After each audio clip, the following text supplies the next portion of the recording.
Right. Agenda is the public participation for agenda items. Julie, come on now.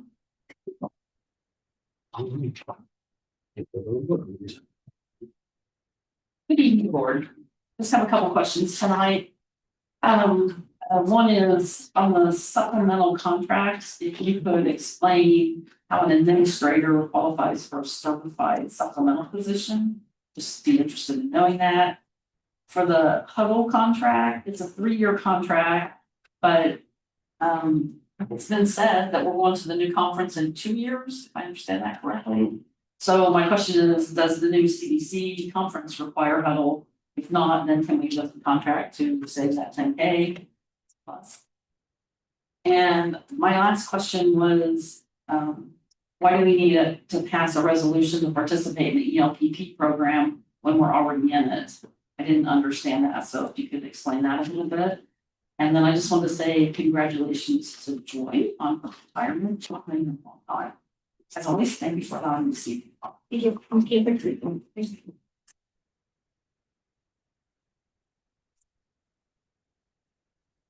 And next is the treasurer's report. Hey, so bring up. I'll start there. Good as any. That's as good as any place. So we're in the month of September, which means we're giving you August financials. What we start seeing in August, particularly in the second pay in most cases, is we start seeing actual contract dollars. We certainly see new contract dollars across the board. The first pay in September, and those work through, and they start giving us a basis to do the forecast and roll those numbers in. It's going to be interesting next year when this has to be done in August, and treasurers across the state are going to do this blind, which means your forecast numbers for salaries. Good luck. We'll see what those look like next year. But right now you have about 10.2 million in your general fund, 10.3 million, I should say, when I look at that. Some of the major revenue items, we've started receiving the tax settlement dollars for the second half. And so that's why you're seeing some of those dollars roll through rather significantly. And I don't believe we received the final settlement yet, but if not, then it will be rather soon at this point. Again, you can certainly review through down all the funds, and generally other than the grant funds, we should have positive balances. Any place we don't, then we need to find a resolution. That can sometimes happen in the 200 or 300 funds throughout the year. But we do want to keep a close eye on those. Generally, things are looking pretty good across the board. Let's go back to any questions on that particular one. And again, this particular report at the bottom, let's see what's the number at the bottom. We'll write down the 19,616, 530.83, something like that. Okay, we'll keep that for later on. What's the next item up? Monthly cash flow report. And this is where and right now we're just doing it based upon last year's actual, this year's actual. We're working through the forecast right now. We'll be done here in the next couple of weeks. And once we have all that data compiled, at the conclusion of that, we go out and we'll make estimates for what do we think you'll receive in each line item in each month. And it's not simply divided by 12. Certain things come in certain times of the year. And so right now, as we look at that, let's see, total revenue, 7.285 million, which one's first, this year or last? No, going back. So this year, okay, so 7.285 million this year compared to, is it 6.773? You can see that your state funding is going to be your unrestricted grants and aid, restricted grants and aid. Those two line items combined is what your state foundation payment is. And you can see those are up about $333,000 or $420,000 from a year ago. So that's good to see. We won't see the implementation of the actual dollars until the second payment in October is when they start rolling actual enrollment data. So we'll be interested to see that in the next couple of months. What impact does that have? We're down to the salaries. And again, for all those good expenditures, again, you can see salaries are up 405,000 from a year ago. Interestingly enough, we're running fairly close on fringe benefits. Again, purchase services down 184,000. That can simply be timing issues at this point of the year. That doesn't concern me overly. We'll certainly look at that during forecast. It looks to me like it's capital outlay up a little bit this year, and those are just spending decisions this year as compared to last year. And so, and I guess that was supplies and materials, is that line. So capital outlays only up to about 38,000, and then other objects, and that's just another term for miscellaneous. Everything that kind of falls outside the norm of the other objects goes into that particular line item. And probably what some of the main drivers there are going to be tax settlements, things that there's certain fees that we just have to post it by rule. So from that, you can see then what your general fund cash balance is. That general fund cash balance will tie back into the previous year that we looked at. What's next up on our? Any questions about that particular piece? As we go down through here, this is just the graphical depiction of the previous revenues, and so some people again learn things better, understand things better, give a graphical presentation. So those particular graphs give it to you not only graphically but numerically, and that can be somewhat helpful. Do we have another page on this? That's it. Okay. Then we'll go to the next item. The monthly check register, again, we're doing that in the format that we discussed a couple months ago. So we're getting everything other than salaries and benefits, which are not being very useful to you. Any particular questions here?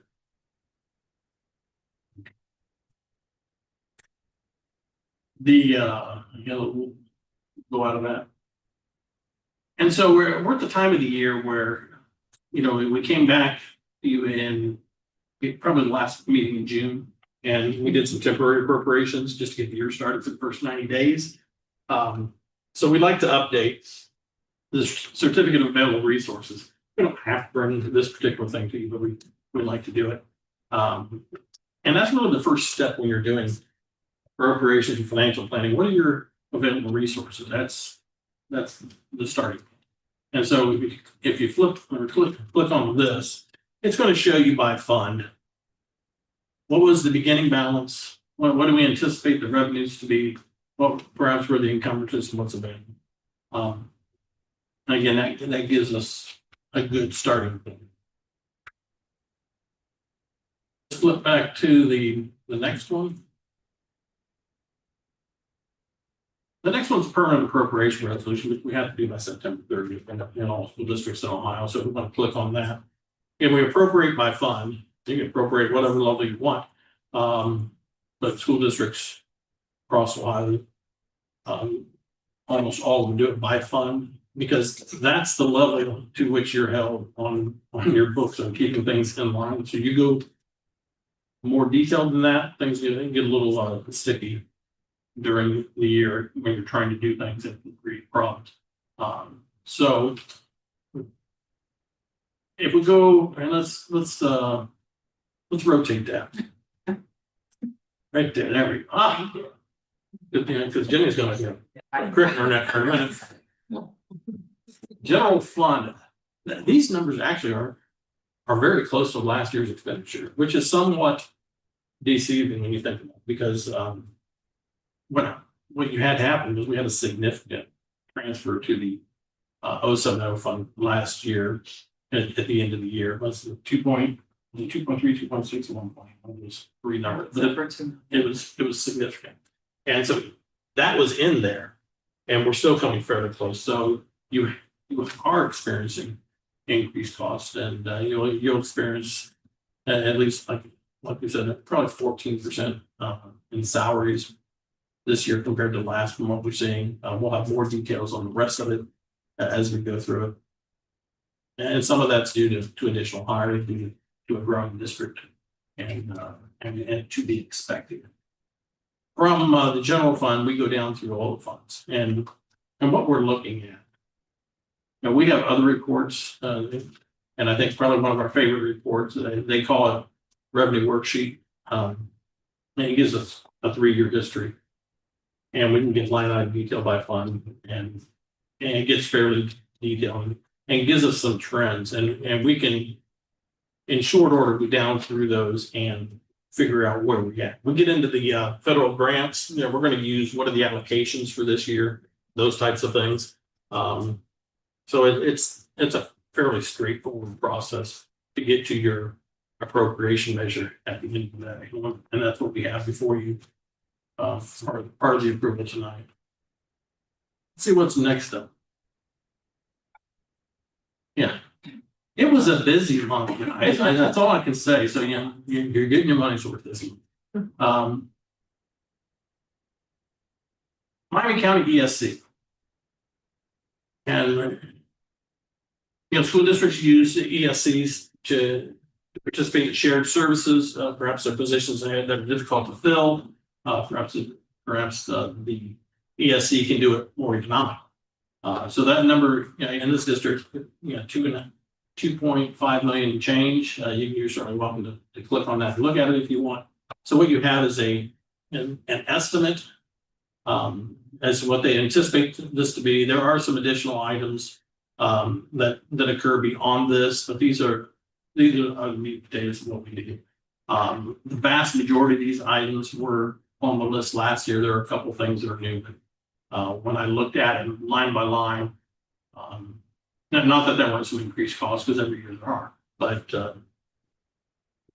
most of the line items were there last year when I looked at it.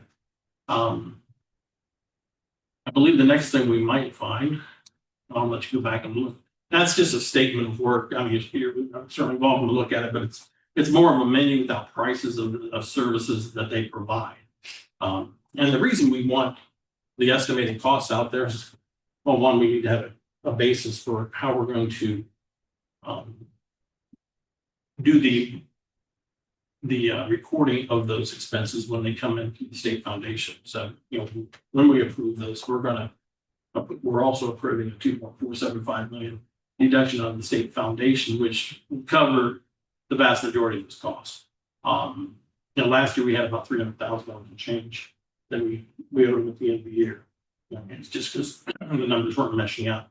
And we found that in the final quarter. We got it taken care of before we closed, no problem. But hopefully we're a little bit closer this year. We also do some work with the Montgomery County ESC, and from what I'm told, they seem to be more expert in the area of these particular areas: school psychology, the orientation mobility, and also the audiology. So there are contracts there for the school year to cover those services for the district. Resolution of intent to participate in the Ohio School Facilities Plan, and Mike can certainly chime into this if he likes. We had the meeting in the presentation last month with OFCC, and they talked about the ELK program and why would we go ahead and do this? Yes, the district has participated in ELK, has received credit. In fact, we're working through that final process right now, and we should be getting that any day. We provided the final information, I think, week and a half ago. I had a conversation with them late last week. But we do this resolution to start the process so that the district can gain access to the dollars they receive credit for. So from what I understand, we're going to go through a master planning process. What is needed in this district, infrastructure wise? Projections. There's projections too. Projection, that includes projections of enrollment, and ultimately gets you to what the build out would be, gets you to an estimated cost versus what credit you have, and then that result tells you what additional local funds, if any, that you need. And so that's what this does, is it gets the ball rolling. As part of this resolution, and I do need some input from the group on this. There is a request for a date that you anticipate either going for a levy or accessing those dollars. It cannot be earlier than 12 months from today. Cannot be earlier than 12 months from today. And that is in the documents they provide. I mean, it might even be in that particular resolution. So it's not saying you're going to go for a levy, but what would be the time frame that you think that you might go from? So since you're already in the planning process, you're getting your enrollment studies in the process being done. I know that because they asked me for some reports a couple days ago. I think it was Friday, and we provided those. One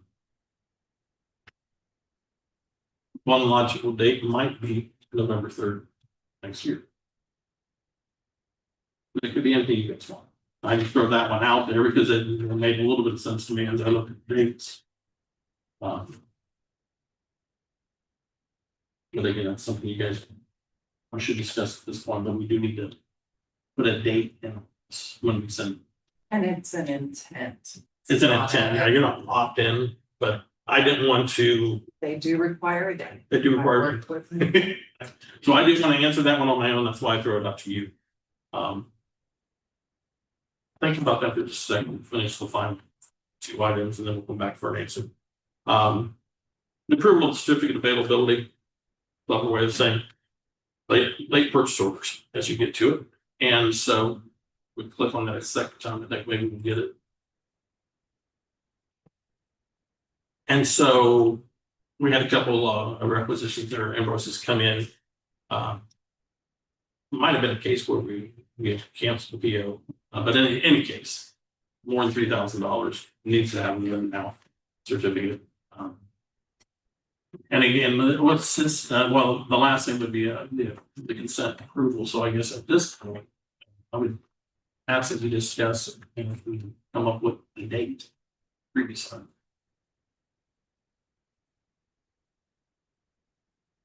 So would we not be better using October sooner if we're not locked in for the date? Can we speak up, please? Would it not hurt us to choose October? If it'd be a little bit sooner than November, Yeah. if we're not getting locked in, but then that's still puts us outside of 12 months, right? That'd be the soonest.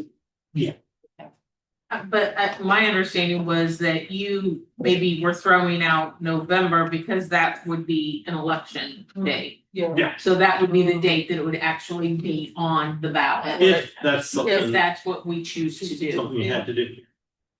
So, Makes sense. Yeah. and it's. I don't know that 1 month, one way or the other is gonna change your planning. What are your thoughts, Mike?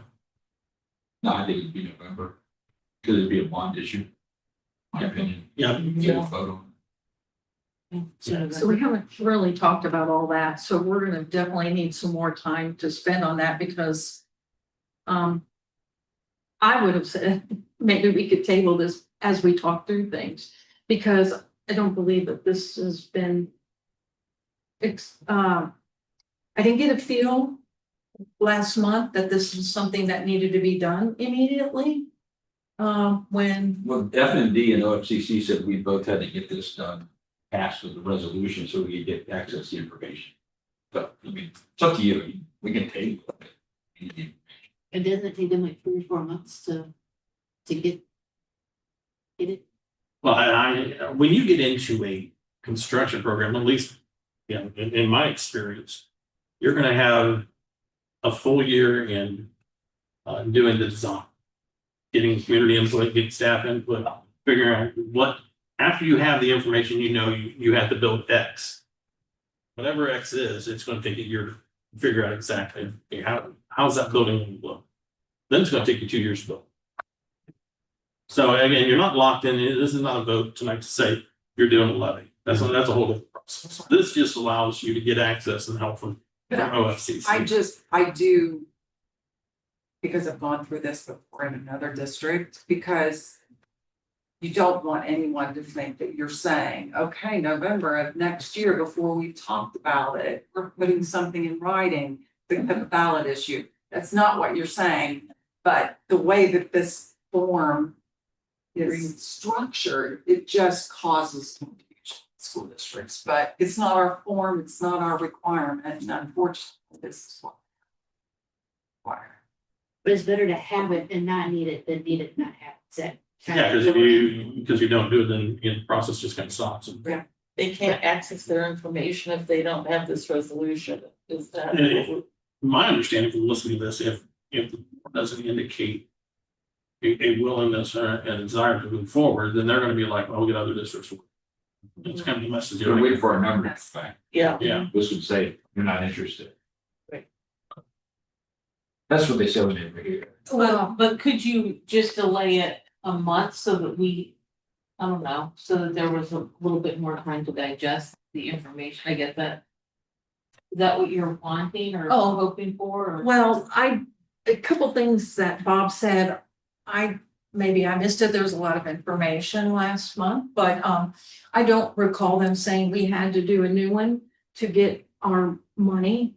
I believed when FMD talked to the facilities committee, I don't recall that he said that, or that, I apologize, can't think of the lady's name who came from from OFCC. Oh, yeah. I don't recall either one of them saying that we had to do anything new to still receive the credit, that was coming no matter oh yeah, when, it is coming no matter what, eventually, somewhere down the road. yes. This allows you to kind of move that process forward.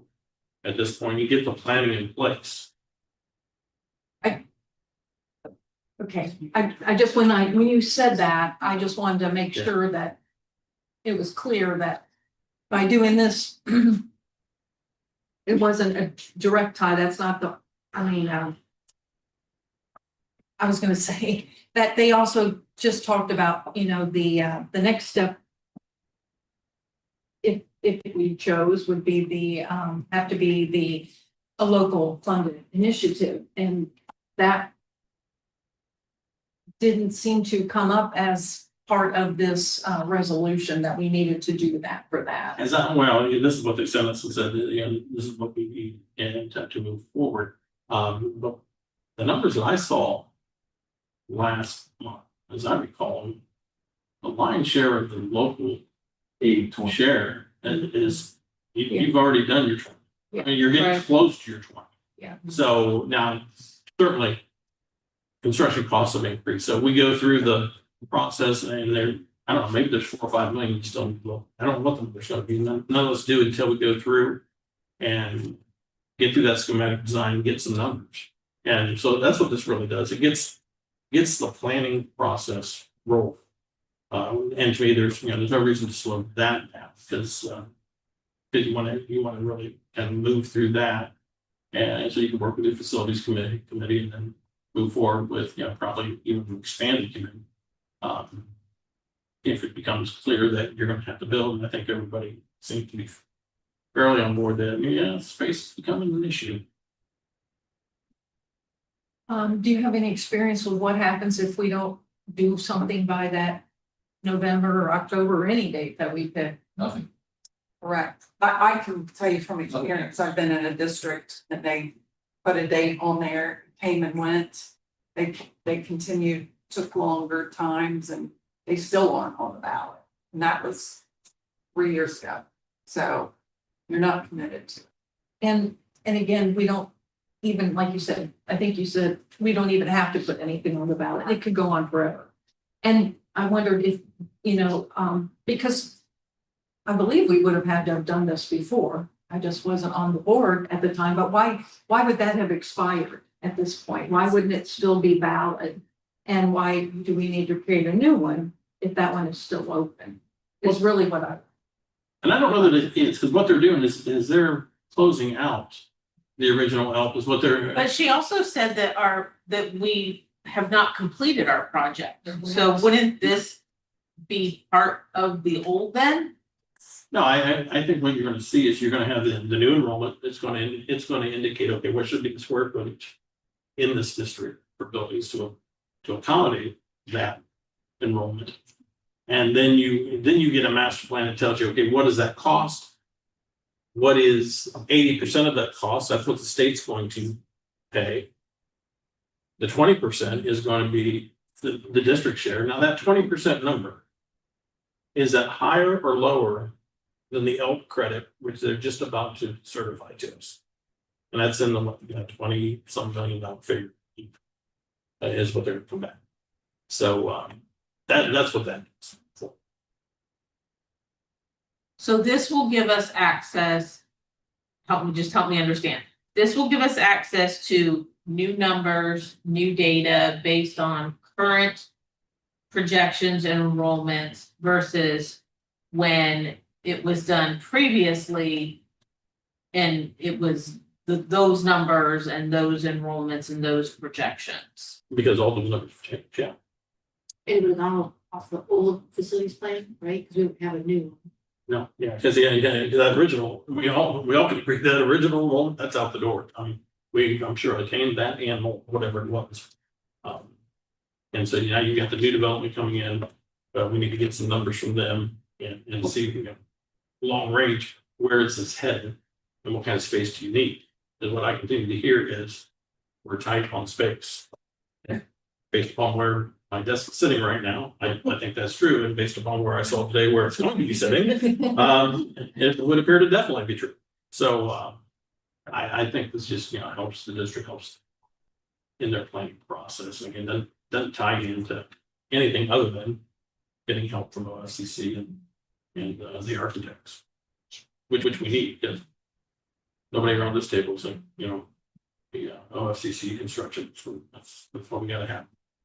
I just think such a long process. I wouldn't want to wait another month to, I don't know what else we could talk about. So are we 100% sure that this doesn't reset our 80-20? How do we know that by turning that in now, that doesn't reset our We 80-20? said that at the last meeting. But I didn't In remember. that presentation, the 80-20 seemed to be locked in stone based upon something that occurred, and we can go back and ask that They're question. new law or something. Yeah, But I didn't also hear her say that we needed to do another resolution to kick it off. She sounded like we were just going to wait for the other information to come in. Well, this is what they sent, because they said if we want to do enrollment projections, and they said you need to do this. She had mentioned that, and FMD said that, CC. So I think we're behind.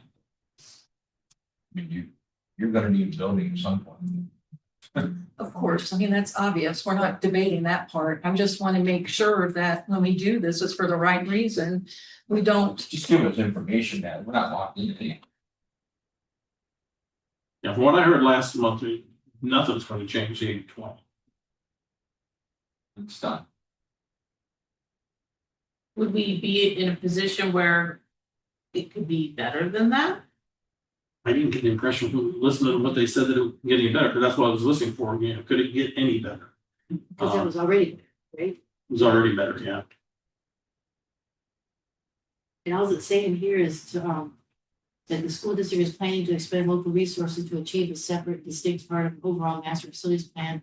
The school district's facility needs is prepared in conjunction with the OFCC as either new construction or major repairs. Yeah, I mean, this is the deal. I mean, I worked, well, you all know where I worked, it was 60-40. Something like that. I mean, we didn't get near this much, and our income relative to yours on property, well, things of that nature. I mean, this is a much wealthier district, so there's been a good benefit that's occurred here, and I think take advantage of it. One thing, another I thought I had was, does this ruin our chances? Does this say we're gonna go down one path? Because we were considering another path simultaneously. I just want to make sure. I don't know the answer. Does this What's this other path? limit us? What's this other path we're talking about? The, sorry, I have to write it down here. Hang on. Exceptional needs path. What's our exceptional? There was It's an another- option, if I talk to the politician, who can benefit from exceptional needs. Another approach. Because, oh, it hasn't been used for a while, which Which has hasn't been used for a while. I'd have to do some. politicking to get that. Correct. But. Sure. You can ask her, because I don't believe it does, but we can ask her before we file the paper. I mean, I was just told by OCC and FMD that all this does is gives us projections. We need current projections. We're analyzing that. But And worst case scenario, let's say you do adopt this resolution and then next week OFCC comes back and says, oh, we were wrong, you don't Don't need turn to do that resolution, we could rescind it at this meeting.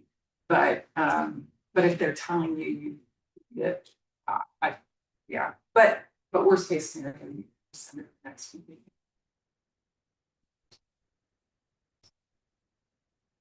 Can we get some confirmation that it's not gonna affect the other funding path before it's filed? Sure. It's no problem. Once it's approved, how long do you have to file it? Well, I don't know if there's a timeline, there would be no reason to delay it significantly, but nothing stops us from writing, writing email, getting response to these questions before. Give it to them. And file. that's what we've been told. We get email responses. OCC.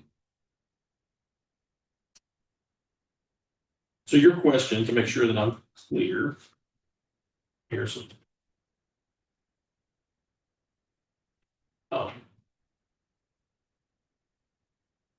Will it impact the 80/20?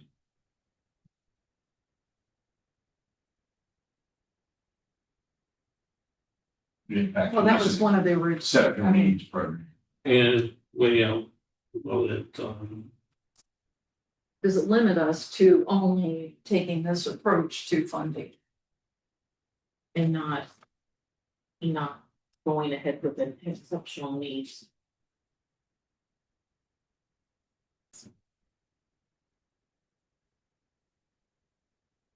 okay, so will it impact or limit the ability to use exceptional needs program?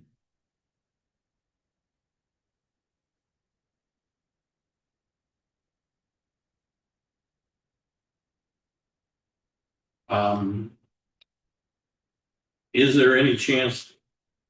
We'll just go ahead and ask it. Is there any chance it gets better than 80/20? Is there any other things?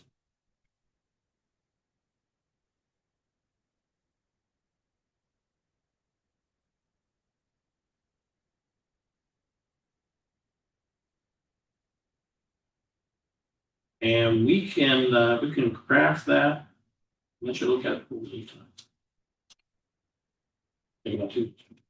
Then we, I just don't want to box us in. no, Shoehorn us those are all good that questions.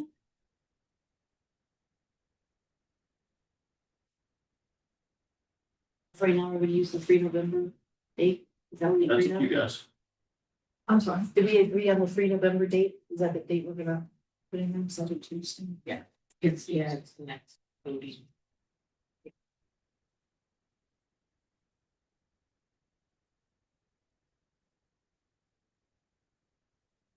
Okay. Yeah. We put you to item on there. So can I get a motion to approve the consent agenda for the treasurer's report? I'll move.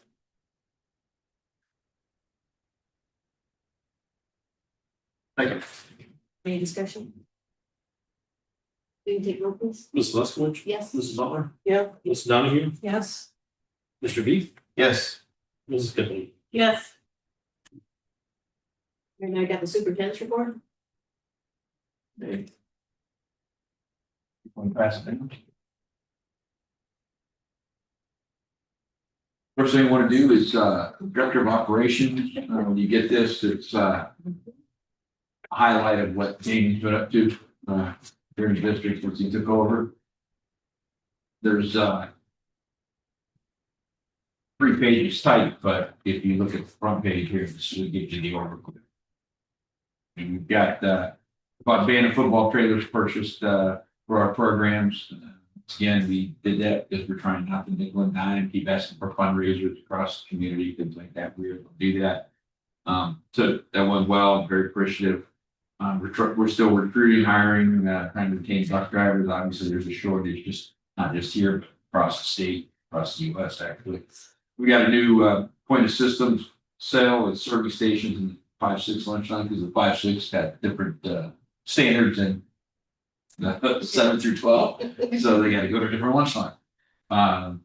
So we've got that, and then preparations, we've got our administrative review coming up for the 5-year in food service. Health and safety, we've replaced our obsolete AEDs. We're doing radio system upgrades, and we're working on the glass covers here in these hallways, these high schools. So they're not all just wide open glass.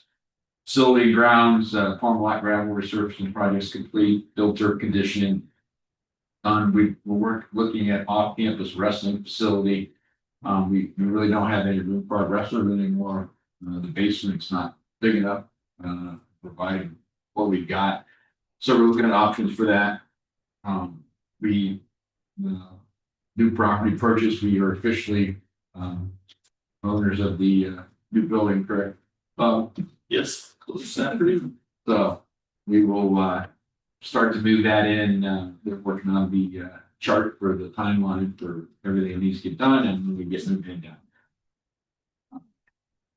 We've, working on our partnerships with Miami Valley Business Advisory. We've got, new costs for Heritage, and in the next 30 days, 60 days, with renovation, finalize the covering, glass coverings, EPC food service, the review prep, still address the transportation shortages and develop inner space for them. So that's kind of it in a nutshell. You can read about all the more detail there, but I thought that would be a good update to show you what some of the things he's doing now, instead of me doing it. Also, our report card came out today. Got a 4 out of 5. So our overall, we exceed state standards. There are a few things that are that I want to work on. One was literacy. I knew that last year when we looked at some of the data. So we've actually beefed up some of our literacy, our tier 3 literacies and things like that to get the help on the early literacy part. But I'll have more detail. Like I said, it just came out today. I looked at it briefly in between different things going on, but I mean, we did well. But we got some room to improve, but overall we did well.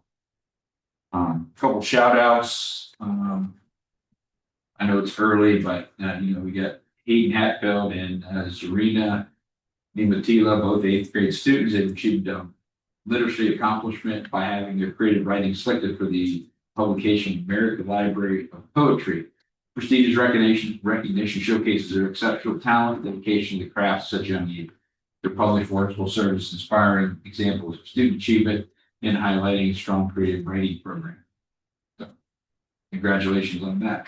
And the other one would be if no particular individuals, but want to take a moment to recognize all our athletes as their hard work and dedication and to their athletic programs put up on competition for another TRC All Sports Championship. So, congratulations. Important dates. We've got October 1st, parent teacher conferences, the 13th, board of, we got work session, 16th, and the first grading period already.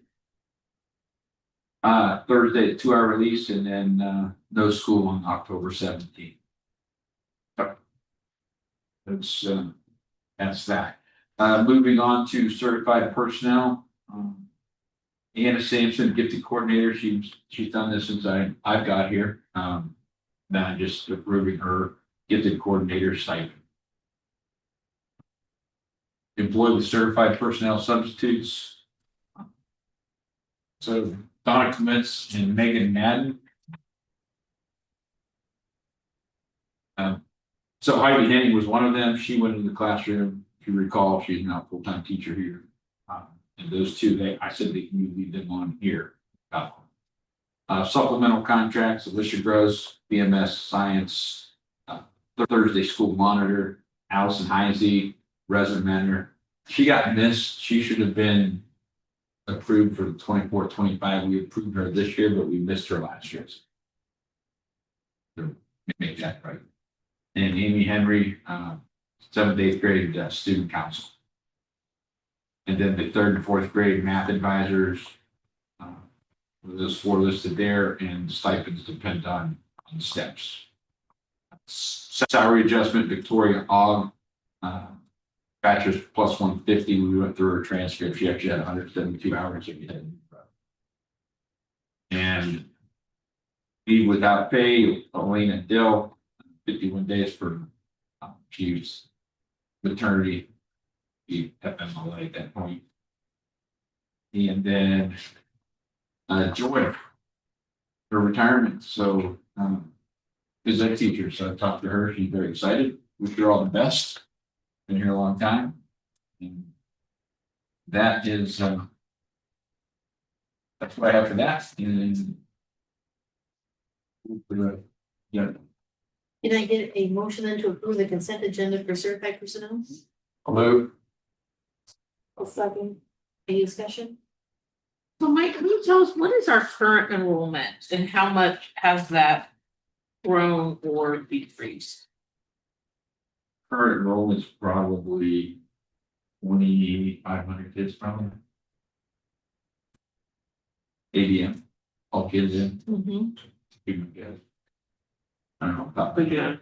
If you could bring that every month, I would like to see that. Okay.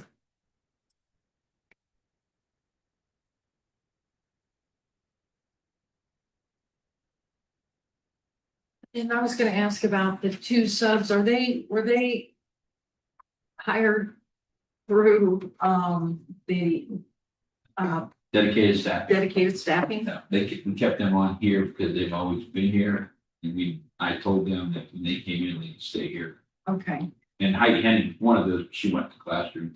And Clements is in for Furstenberger indefinitely. So they're both being used. oh. So, because of that, so based on what you just said, so should we see Donna come back as a long-term sub then? Will that, She would come back as Bethel's long-term sub in high school. well, okay. Because I told them that when we first started this, they were already here when dedicated staff came in. I told them we keep Yeah. those 3 here. No. Bethel. No, I'm sorry, that's good, I'm glad to hear that, I'm just to the next step. Oh. So if she's a long-term sub, are we gonna approve that tonight and then they'll come back on with the long-term sub pay approval?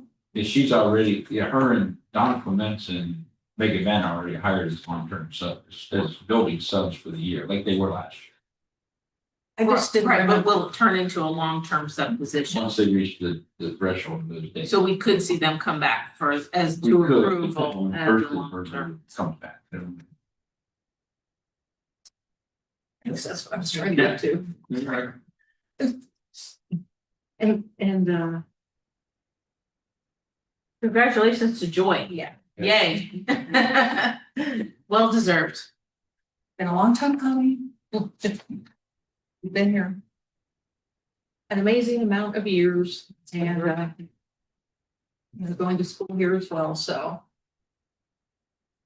Congratulations. I know she's got the rest of the year, so hopefully she'll make the most of it and really enjoy each and every day. Yeah, she's been great, good. She's like, me, any help with the transition or finding somebody, talked to her several times, so wish her well.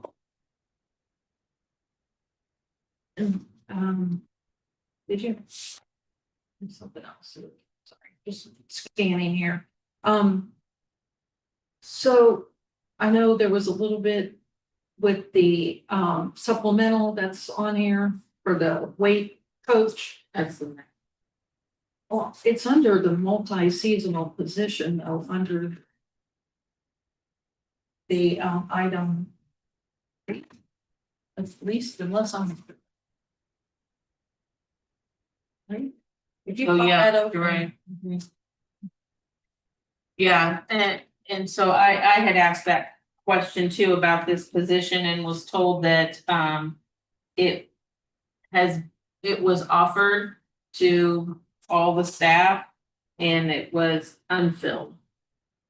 And that is why it's being filled by an administrator, which I found to be highly, unusual as well.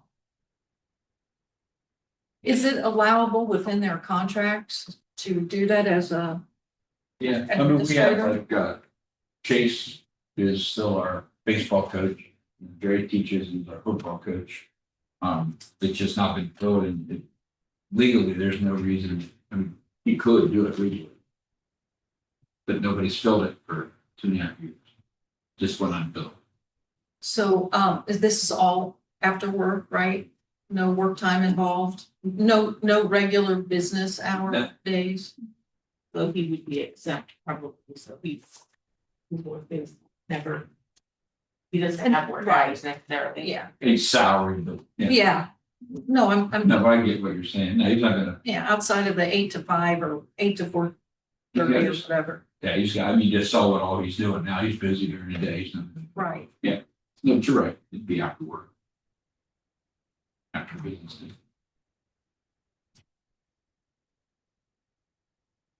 Any more discussion? Yeah, I wish that had been filled by a non-administrator, but You take roll, please? Mrs. Leskowitz, Yes. Mrs. Bummer, yes. Mrs. Donahue, Yes. Mr. Reeves, Yes. Mrs. Kipper.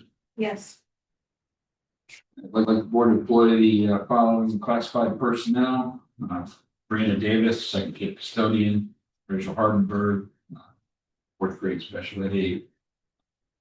Marita, I'm not gonna try that last name. And Chris, nope. Crystal Russell, Say with confidence, No. Rebecca Sharp. Also, for the classified personnel substitute custodians, there's 2 new ones on there, and then ones are returning are listed there at $13 per hour. There's been some talk about some point increasing that at some point, but so custodian, it's not a horrible idea. But we'll keep that in mind. And then student workers, you know, the media center. We've got. I'm gonna add them, so you've got that list of kids there, and then you've got custodial maintenance. $10.70 an hour, so. We don't have so the media center, Barrett Swope and Jacob Watson would be supervising these kids. These kids are. They're working an hour, 30 minutes a day, 30 hours of the school day. And they work, they've got time in their schedule, same thing with custodial maintenance, these are kids that maybe have 2 or 3 periods a day to work, for school. And they've got the rest of the day off, and so they help us out on the maintenance side, similar to what they do in the summer. So. And then the resignations for Brianna Davis, who's the special ed aide, because that's the one that took the custodial job. And that's the moving around on that one. And then Brenda, she's our bus driver, she was. Wow. Can I get a motion then to approve the consent agenda for classified personnel? I'll move. Yeah.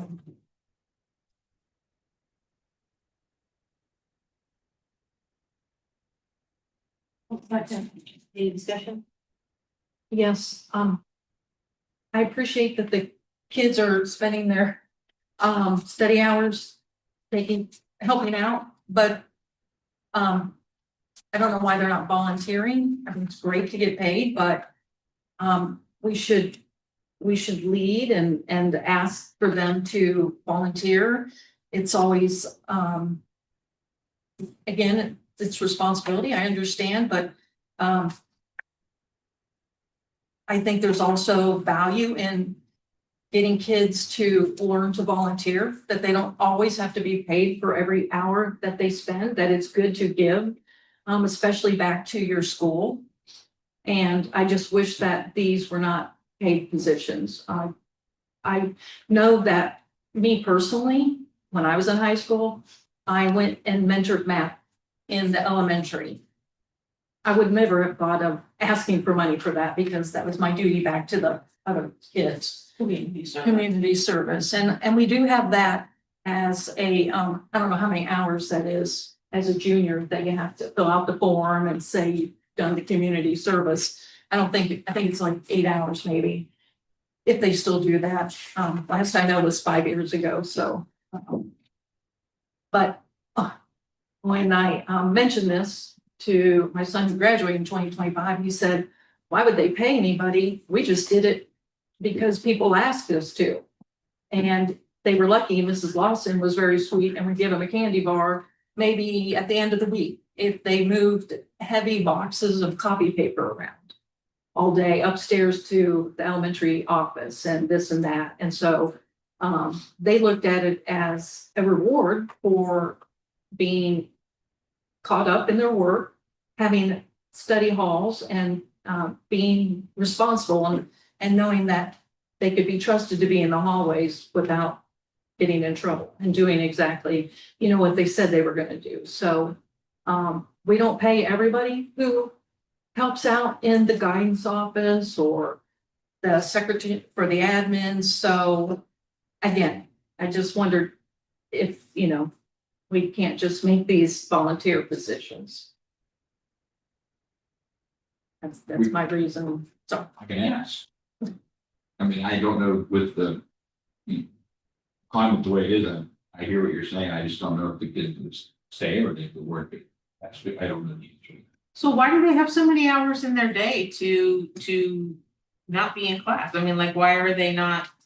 There's a lot of kids that are seniors that, they've got enough credits to graduate. A lot of times some of them only have 2 or 3 classes. That's normal, that's normal.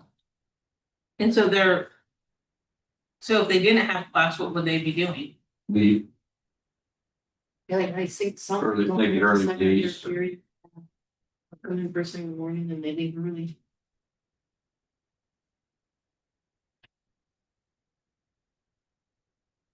I thought, do we not have the rule anymore that you only allowed to have 1 study hall per day? Because that's how it was. I don't know. might have I lost don't know the tap instructor on that. off my head as far as high school schedule.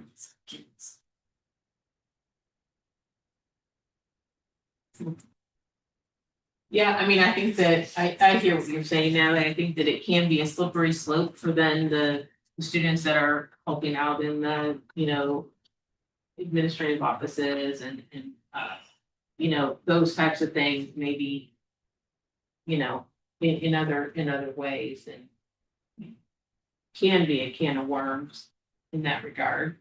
I don't remember, it's been a while, but I don't remember kids being able to leave in the middle of the day. So that maybe is a new thing.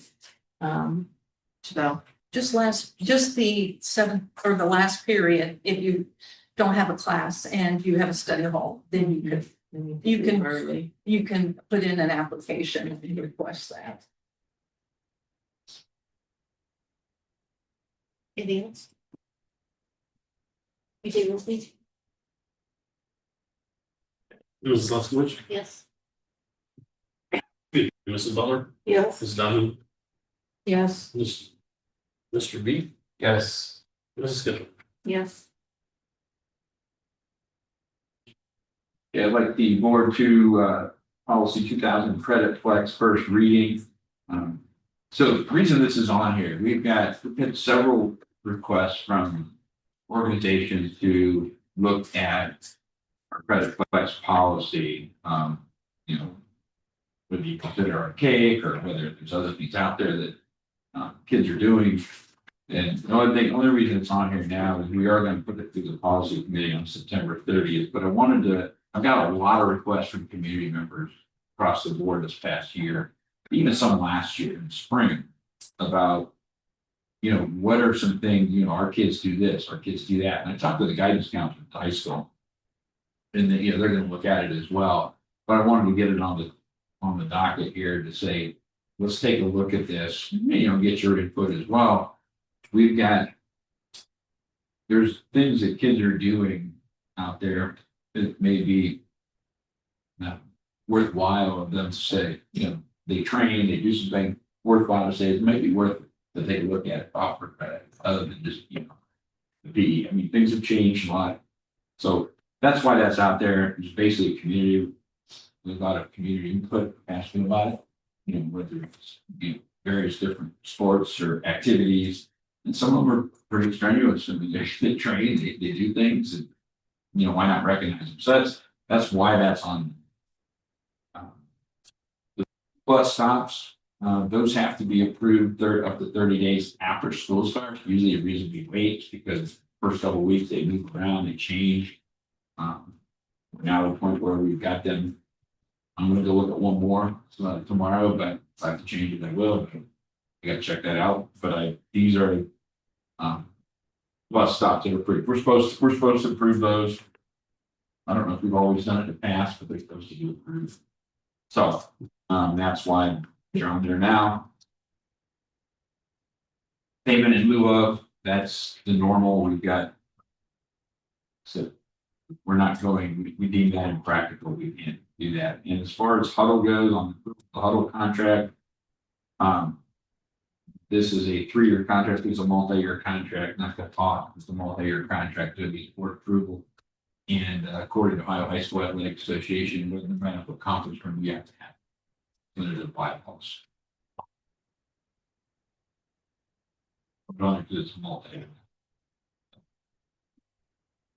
It would go to the next conference with us. Yeah, correct. It's an OHSA conference. I haven't seen a district not have. At least in my experience. That's in your file. Yeah, no, that'd be good reason. Yeah.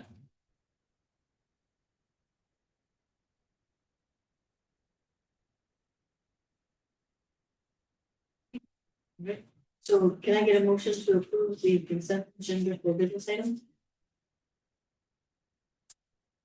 I'll move. Okay. Discussion?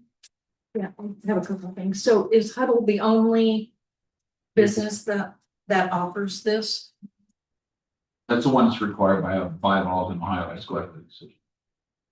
It's not just that we have to have an online program. I've heard of, I mean, I know of Huddle, but I didn't know if there was any other. But that's the specific one for the purpose of the platform specifically. So the video is shared over the computer, so this eliminates individual school districts sending coaches out to video like they used to have to do, and so it does save districts in that particular realm.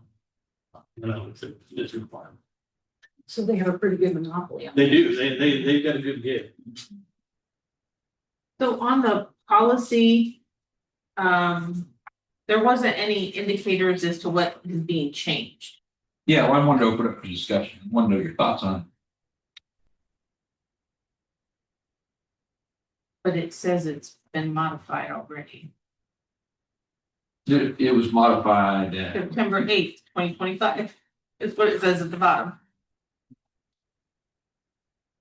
It's 2021. Oh, because Mark sent it. Because Mark sent it over here. That's why. Not Mark. Mark sent it over from Yola. Mark, remember him? Yeah, no, I know what you're talking about. Yeah. He sent that over. So this is just currently what we have. We're to look at it to see how. Or if We can make it better change it. for kids. Okay, So, it read like it had already been modified, not yet. so. That's time to adopt it. It was 21 and 11. They said that. He said it over to me. That's why it's dated. So I wanted to see what they had on their beautiful policy. So I talked to the guidance counselor, I talked to the community members. It's something to open up to say, hey, listen, they're doing it. And I'll go through it, Margaret. We'll go through it in policy, but I just wanted to get it out there. Thought, see what you thought. So people were talking about it, just trying to help kids get credit for what they do.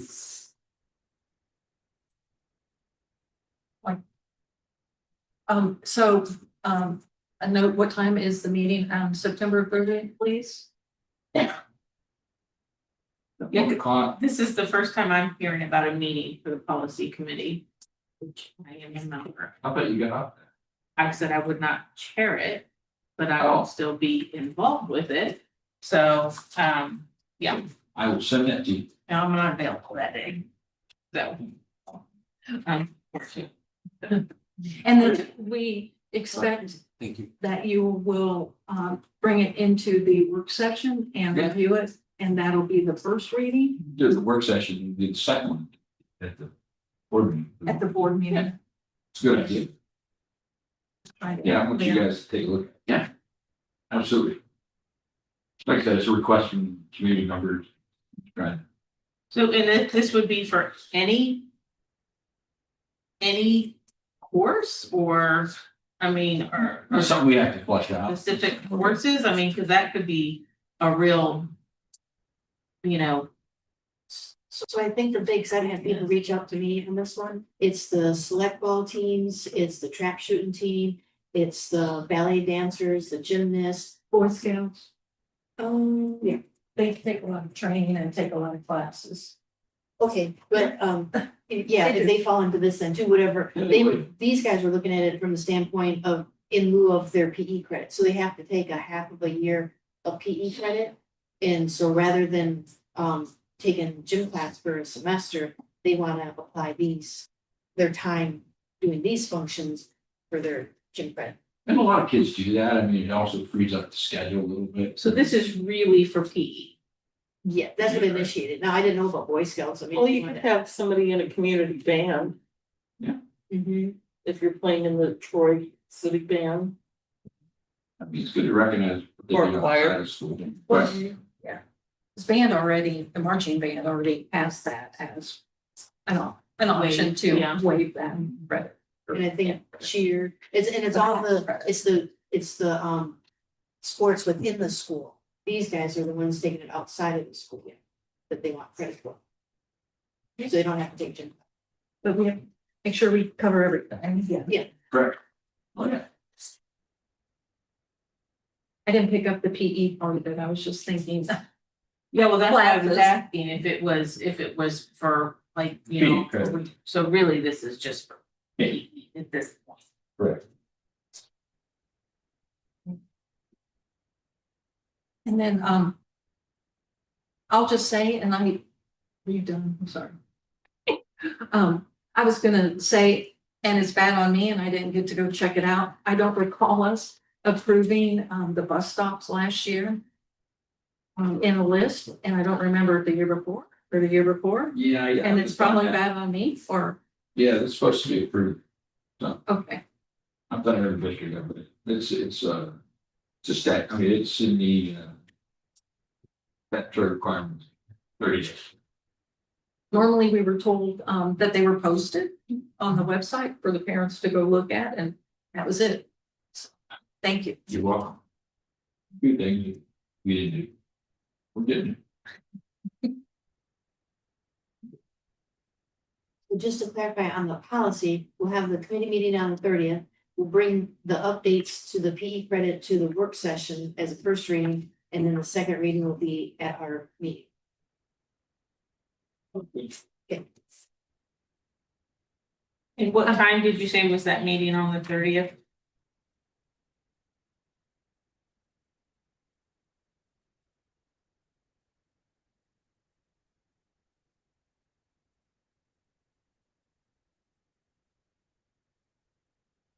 $1 o'clock. 1 to 3. People that work can't make that. And obviously, those dates are kind of just a target, right? If it's ready, if it's not ready and there's more research or something that needs to be done, then. Well, I'm hoping, this, they've been asking me a lot for this, we've been trying to work this. That I'm hoping that we can get into posting over so the kids for next semester can do it in lieu of. So you can slip it with school year, because they've already missed the first semester. Yes, right.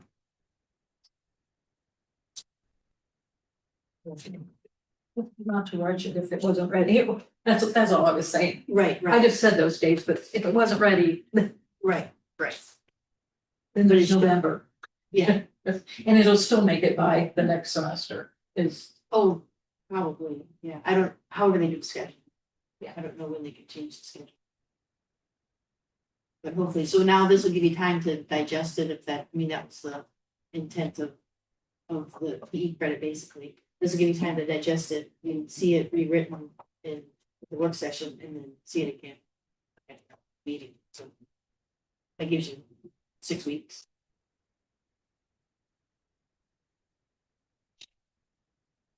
Okay. Yeah. That it? Can you take roll, please? Ms. Lesko, Yes. Mrs. Butler, Yes. Mrs. Donahue, yes. Mr. Reed, Yes. Mrs. Fickey. Yes. That's all I have. Thank you. All right, so we have the BEA update.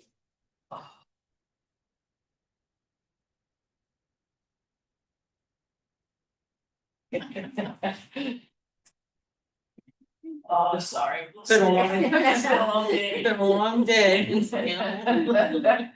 Well, the teachers are busy, they're back, beginning of year assessments are going full bloom, collecting that data.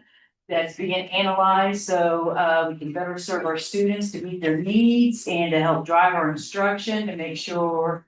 It's beneficial and to get the academic growth that we need. It's been speaking to a few members about the cell phones, it appears to be going well, 99% issue free. So that's a positive, kids been going along with it, so you can't complain too much. Shout out to the elementary secretaries as they brought in some nice treats for the staff members. Root beer float, good stuff to make the fixins. So that was nice of them to do that and think about the teachers and the staff, so that was really nice. Also, a staff member at the high school had mentioned that it was nice to see a English class that was geared towards some of our ELL students to help build their English skills and that to make help build that language and academic language so that even the learning could be more beneficial and help build their academics. So that was something I wanted to chat on. Also, the 5th, 6th grade building, wanted to say, it's great to see the staff members coming together, going through there. They're just, it's nice to see, being put in an older building and that, and they have just, it's amazing. The collaboration and the positivity and just, it's nice to see, and the kids really have adapted well, so that's really nice to see. So that's what I have. I like what Bart doing in the old office. Yeah, it's our, it's the lunchroom now for the teachers. It's a nice class. It is awesome, so. Dinner today, I'm like, it's great. It does. Whatever when you were in it. That's what I have for you this week. Thank you very much. Thank you. Then we got the committee reports, so technology. What are we doing on technology? Lots of things. Are you still, everybody's up and running? Mhm. Okay. Any initiatives you wanna look at, or? We're working on the new building, getting. They're down there today. Okay, that's a good update. Yeah. Building update. You got to run the coax, the WOCO comes from the line, so we're gonna get WOCO in. They're gonna terminate it tomorrow. So we'll have internet there, Good. up and running, and then getting data drops and cameras and doors and all that. So, They were putting cameras on the doors now. Yep. I thought since it was just adults, we'd be cameras. He said that. Let those come in, right? He's like, thank you. Well, good. Thank you. Stay on him. yep. Like to stay in his lane. Thank you. And then we got the facilities committee. You want me to? Yes, and if you would please. Sure. So as president of the Bethel Local School Board, I'm appointing Damon Smith to the facilities committee retroactive to a date of August 20th, 2025. Appreciate that. Yeah, we wanted to make sure Damon was officially appointed, so thank you for helping us with that piece. And then I wrote this up because there was a lot going on and I just tried to summarize, but I did want to mention that the Facilities Committee has met twice since the last regular school board meeting. On August 20th, Tim Rusick from the architectural firm FMD attended and met with the committee to answer questions from Monday, August 18th, the regular school board meeting, and discussed further actions that FMD has been tasked to do on our behalf.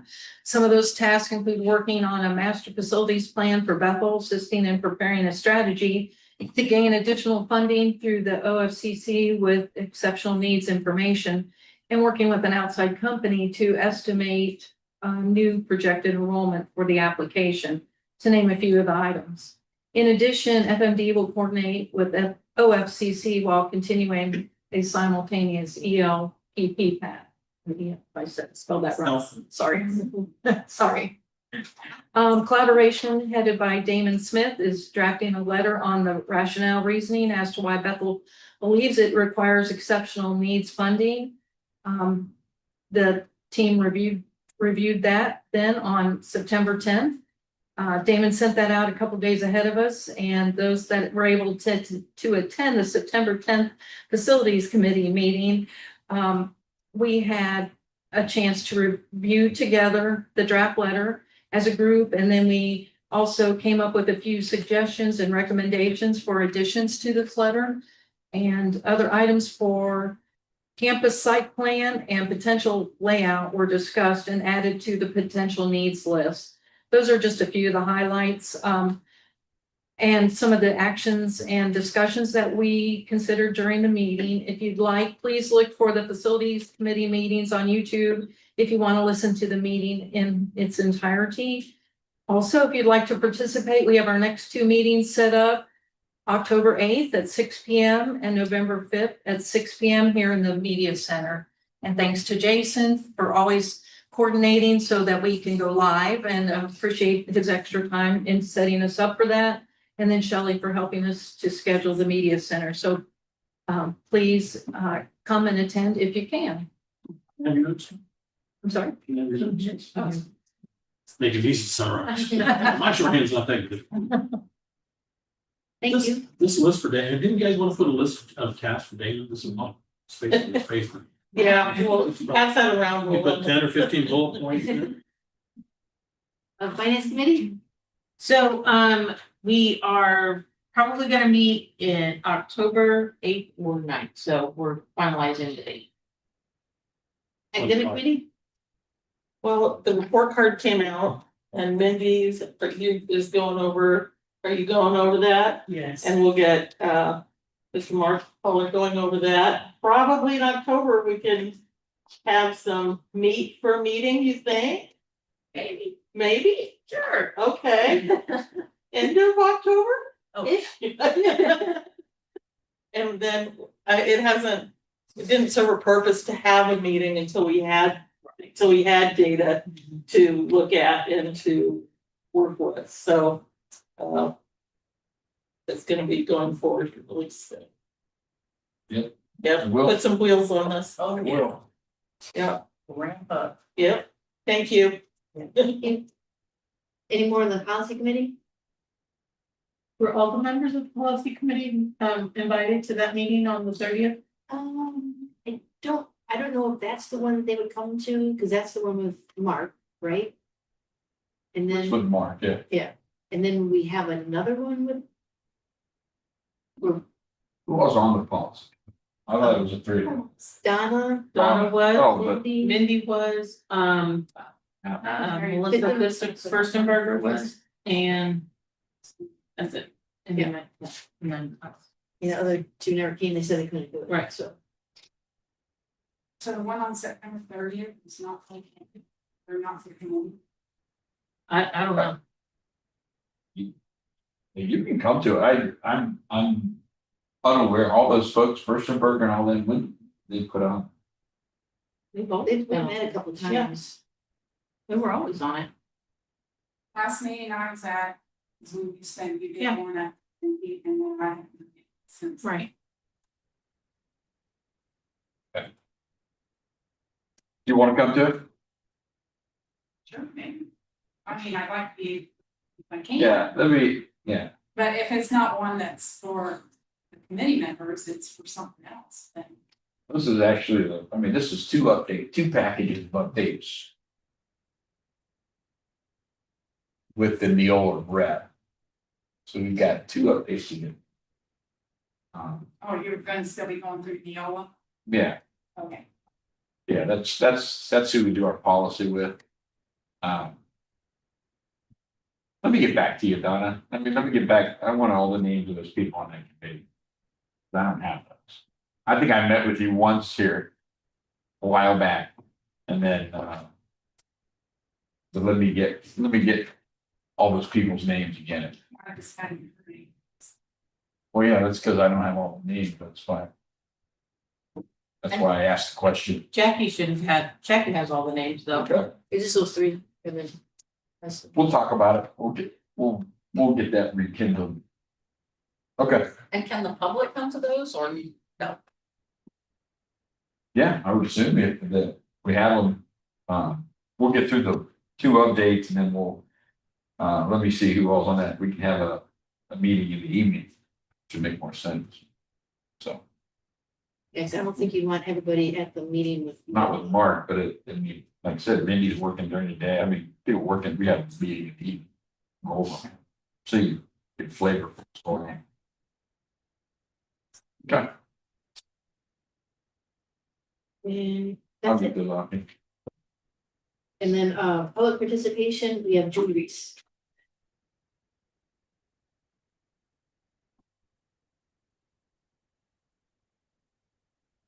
Good evening again. I'm gonna read this really fast and fit in my 5 minutes, so apologies in advance. I took much out. I'd just like to say a few words about the superintendent showcase report from the August 18th meeting. I was shocked to hear this presentation by the board president when I was listening to the meeting recording. The superintendent's responsibility is to create strategies, manage staff, and ensure day-to-day operations align with the board's goals. And it should be the superintendent who reports on the state of the school. What would be nice to see from the board is their own report that outlines their vision, goals, and policy direction for the district. I have a question as to who participated in putting this presentation together. From the discussion during the presentation, it would seem that it was solely the board president working with administration. Board is supposed to operate as a board, not as individuals, which seems to be what happened here. In the organizational hierarchy section, community was at the top of the organizational chart. As you may have already figured out, I wholeheartedly agree. However, I would just like to point out that the community members come to the meetings and raise concerns which are rarely addressed. Sometimes they are, but sometimes not. So how about taking note and coming back at subsequent board meetings to communicate the board's point of view or to answer some questions? And the key districts achievement section, for the purchased property, it was stated that it created 6 new classrooms, but these rooms were actually previously classrooms, so it really restored the classrooms. So we spent money twice to make them into offices and then put them back in classrooms, which we knew we would need.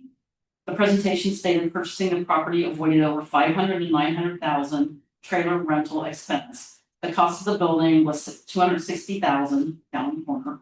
The cost of renovations is unknown. The ongoing operation costs are unknown, so any real cost avoidance is not known at this time. And the operating expense and building maintenance is forever. The original plan was to move administration to the old kitchen area. What would have been the cost to renovate that area versus buying another building that we have to maintain? There are still empty classrooms on the bottom floor of the old school. I understand that this floor has a dampness issue due to being half underground, but what would have been the cost to fix the dampness issue and to use those classrooms as offices rather than buying another building? This also would have positioned us better in the future to potentially use those rooms as classrooms if needed.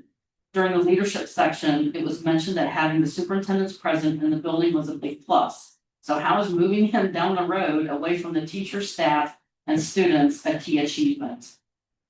For the reorganized grade structure in the presentation, it stated that it opened space in the new elementary. Can you please tell us how many classrooms are free in the new elementary building? And were these considered to be used as temporary space for administration offices? Presentation states that classroom sizes were reduced from approximately 35 students to approximately 23. Can you please provide a list of classes that had 35 students? In all the years that I've been attending these meetings, I have never heard a number above 27 or 28, other than possibly study hall. For the staff and leadership development, the 6 positions all hired from within. The high school assistant principal cost avoidance said $10,000. Can you please tell us how this was calculated? The new high school assistant principal salary is $85,000 plus benefits of roughly just under $12,000. Is this less than the previous high school assistant principal? Is that how it's calculated?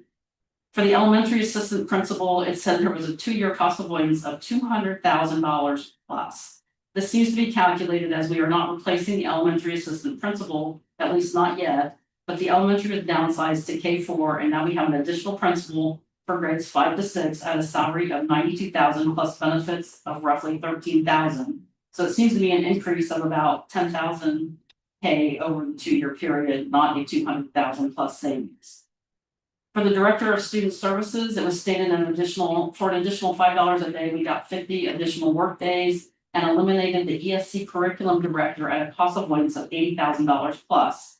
So my question is, was he on 210 days? Because typically principals are 225 days, which means the difference between 225 and 260 would have been an additional 35 days. Plus the position is now likely to get at least 20 days of vacation and other perks that don't normally exist for positions of 225 days. This position got added at $105,000 salary of $105,000 plus benefits of $14,700, leaving a net of roughly $40,000 additional, not $80,000 plus avoided. And tonight just approved almost a $12,000 stipend for a gifted coordinator, which in the presentation it stated was included in the director of student services responsibility. So that takes the net up to nearly $52,000. For the athletic director, the salary is $75,000 plus benefits of $10,500. This one may have had some cost savings based on the previous AD salary plus benefits, but wasn't listed. For the director of operations, this is an additional layer of management, an additional cost of $97,000 plus benefits of $13,500. For the teacher mentor, it stated that it eliminated the ESC testing coordinator, creating a cost avoidance of $42,000. But this is a new position with salary and benefits of almost $90,000, which means an increase of roughly $48,000. Since I only had 5 minutes, there's a lot more. That's where I'm going to stop because that fits within the time. And in closing, just let me say, I'm not saying that much of this will not be helpful. And I think there are lots of good things happening up at the school. But having a bully pulpit does not give you the right to mistake the facts or spin the cost avoidance numbers. I love Bethel schools and I want to see us exceed in meeting the needs of our children and to educate them as best as possible to prepare them to be successful in life. Our school has become top heavy with administration, and in addition, we have hired more and more contractors to perform the work that used to be performed by our staff in-house.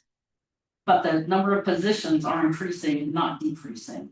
And my last concern is in all of that presentation, aside from putting the 6 classrooms back, there was no new classrooms on the horizon, either as an add-on or new construction, but we will be out of space within 2 years.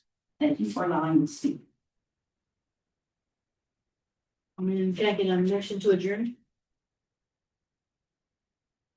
So moved. I'll second. Can we take a roll, please?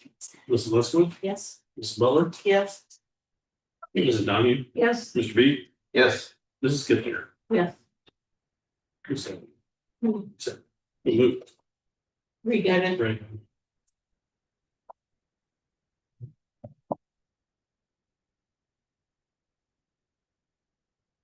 Mhm.